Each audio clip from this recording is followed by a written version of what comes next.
Alright, so the S&P 500 is basically having an identity crisis right now. We're still sitting at near all-time highs, like within 1% off the peak, but the fear and greed index just crashed to 26, 1 point recovered from extreme fear territory.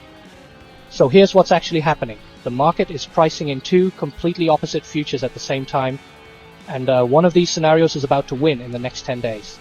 Look, if you're short on time, or you just don't feel like listening to some random guy on the internet who claims to be a cat, here's the single most important thing you need to know right now.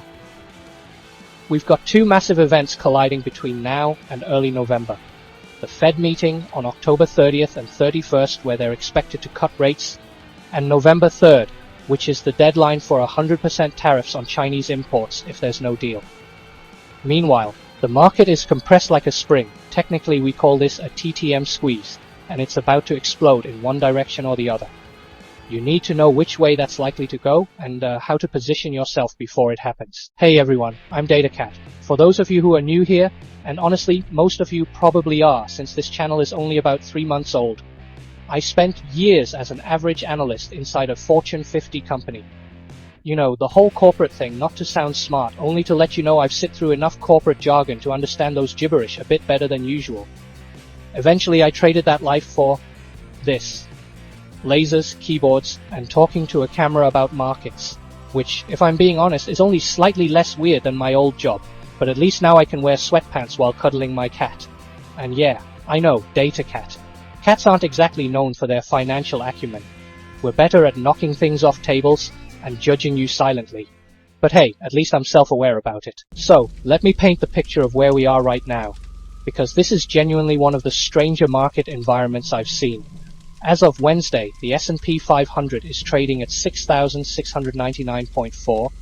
The SPY ETF is at $667.80. Now here's the thing. That puts us at 96.8% of the 52-week range. We're literally just $6 away from the all-time high. Under normal circumstances, when you're that close to all-time highs, you'd expect investors to be, I don't know, optimistic, maybe even a little greedy. Nope. The fear and greed index is at 26. That's not just fear, that's 1 point away from extreme fear. The kind of reading you usually see when the market's down 15-20%, not when it's kissing all-time highs. So what gives? Why is everyone so terrified when prices are screaming everything is fine? Well, it turns out the market is trying to price in two completely contradictory scenarios at the same time. And that's creating this bizarre schizophrenic moment we're living through. Of course, just as we've already mentioned in the last few videos, the immediate trigger for all this anxiety is the escalating trade war between the US and China. And I'm not talking about the usual back and forth tariff stuff we've gotten used to over the past few years. This is different. Another quick recap for those who didn't watch those videos.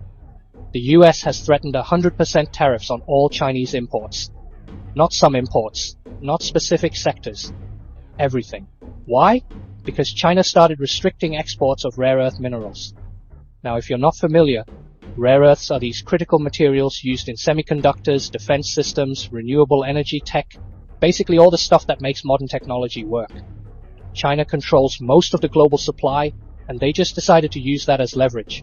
And what's worse, the deadline for this is November 3rd. If there's no resolution by then, these tariffs go into effect. That's less than 2 weeks away. Now, at the same time, we've got the Federal Reserve meeting on October 30th and 31st. The market is expecting a rate cut. After years of fighting inflation with higher rates, the Fed is finally pivoting toward accommodation.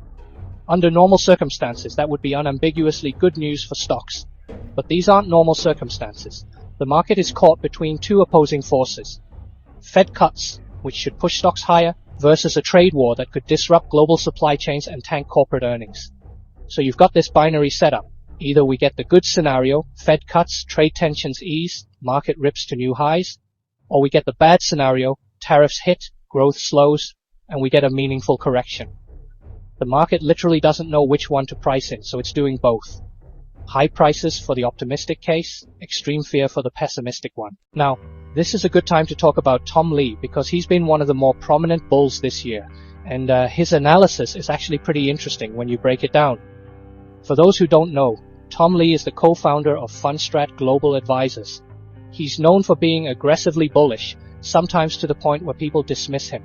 But here's the thing, And I say this as someone who's naturally skeptical of perma-bulls. Lee actually got a lot of the big macro calls right this year. Let me walk through what he nailed. First, private credit resilience. Lee emphasized that despite elevated interest rates, private credit markets were holding up way better than people expected. Default rates stayed well below historical stress levels. And he was right. A lot of analysts were predicting a wave of defaults in the private credit space because rates went up so fast. But it didn't happen. Why? Because borrowers locked in longer-term financing before rates rose, and the labor market stayed relatively strong enough to support debt servicing. Second, macroeconomic stability. Lee kept saying the economy was more durable than the recession forecasters were predicting. Consumer spending held up, corporate earnings held up. The feared 2025 recession never materialized.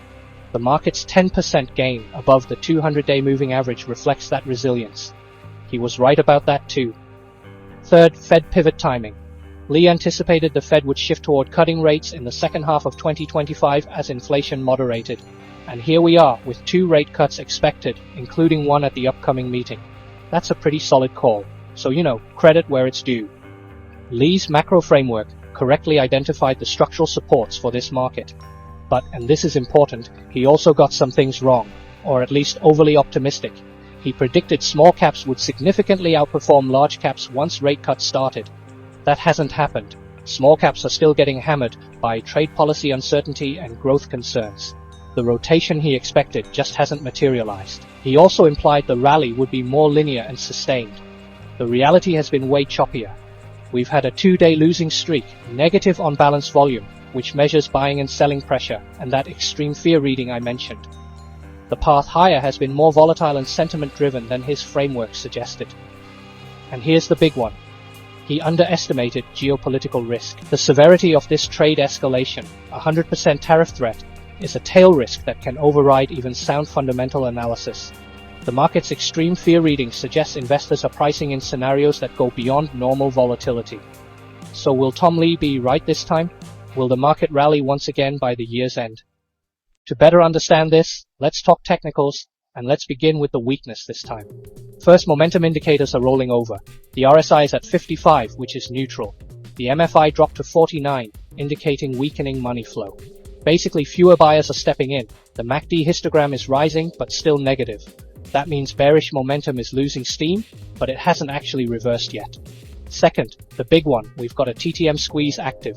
This is a technical indicator that measures volatility compression. When the Bollinger Bands squeeze really tight, and right now they're at the 9th percentile over the past year, meaning they're tighter than 91% of the time, it typically precedes a significant directional move. Think of it like a coiled spring. The tighter it gets, the more explosive the eventual release. The question is, which direction? Third, Wednesday's price action was ugly, a gap and fade pattern. The market opened at 672, gapping up and touched the 52-week high, and then sold off to close at 667.80. That's a 1.31% intraday range. The close was 0.63% off the high.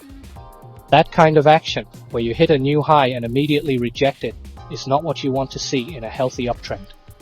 And finally, volume and breadth are concerning. On-balance volume over 20 days has a negative slope suggesting distribution. That means more selling than buying on a cumulative basis.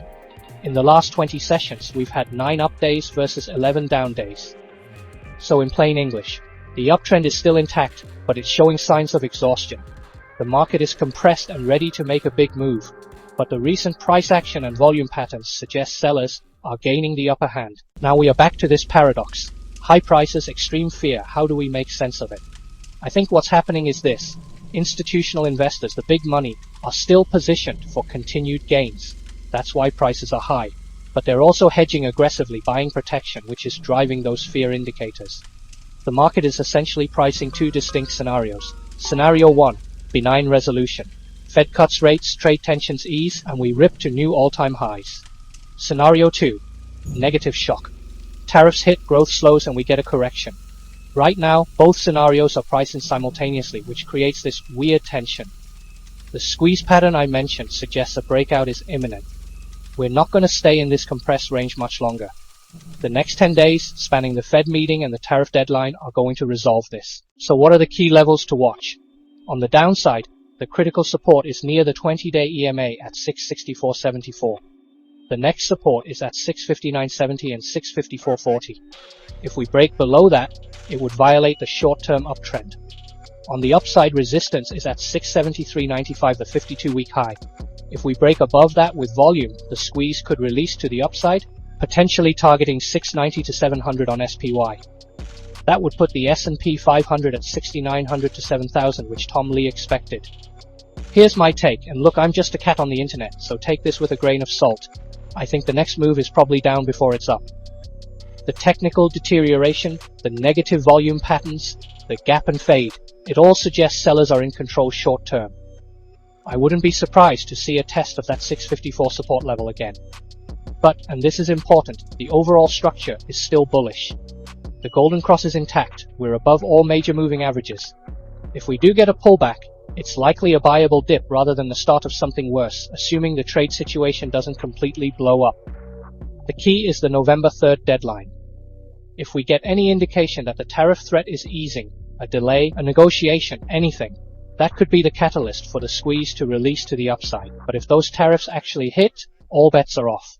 My advice, watch those key levels I mentioned. 654 on the downside, 674 on the upside, and pay very close attention to any news coming out of the Fed meeting and the trade negotiations. This is one of those moments where the market is going to make a big move, and you want to be on the right side of it. Alright, that's it for today. If you found this helpful, hit the like button, subscribe if you haven't already. I'm still figuring out this whole YouTube thing, so any support helps. And remember, even cats land on their feet most of the time. Most of the time. I'll see you in the next one. DataCat out, stay safe and stay sharp out there.